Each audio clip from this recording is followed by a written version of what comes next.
Continuando a cobertura do Congresso Europeu de Cardiologia, o ESC 2024, agora eu vou discutir um trabalho chamado Matterhorn. O trabalho Matterhorn comparou MitraClip com cirurgia cardíaca para pacientes com insuficiência mitral secundária.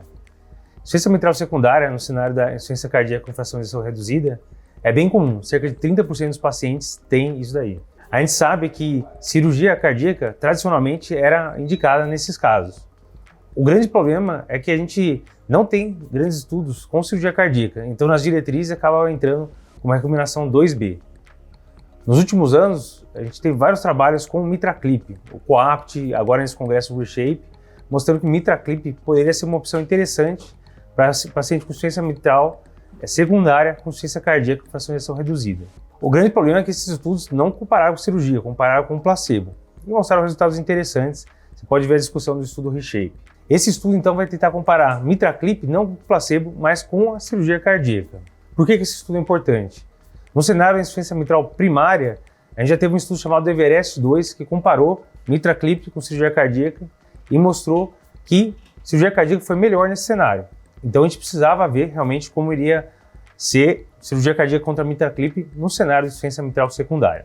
Então, o Matterhorn foi um estudo com 210 pacientes, que pegou pacientes que tinham uma fração de ejeção acima de 20%, com um NIRA de 2 a 4. Na verdade, 89% dos pacientes tinham um NIRA de 3 a 4, então tinha sintomas importantes, e comparou para esses dois grupos. Um grupo ia para MitraClip, outro grupo ia para a cirurgia cardíaca, que podia ser um reparo valvar ou uma troca valvar.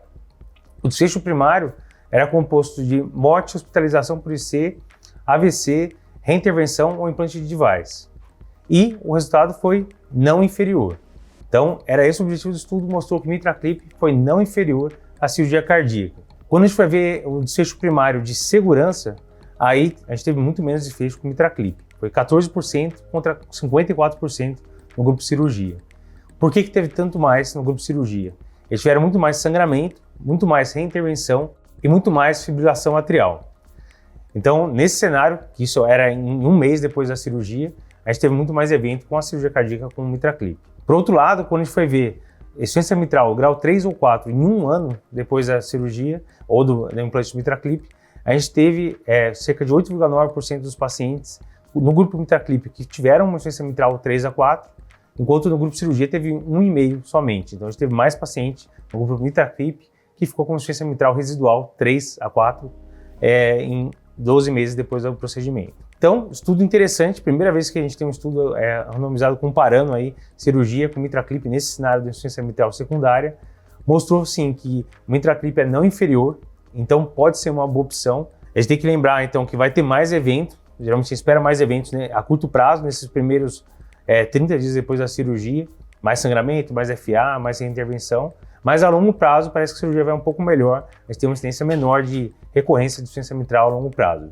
O próprio autor do estudo comenta que MitraClip então seria uma ótima opção para pacientes que teriam um alto risco cirúrgico ou seriam inoperáveis nesse cenário de insuficiência mitral secundária. Estudo bem interessante, então mais uma peça aí para nos ajudar a decidir qual que seria a melhor conduta para esses pacientes com fração de ejeção reduzida, tanto em termos de tratamento clínico como em termos de intervenção. Continua acompanhando a gente, muita coisa boa ainda para sair no Congresso Europeu de Cardiologia.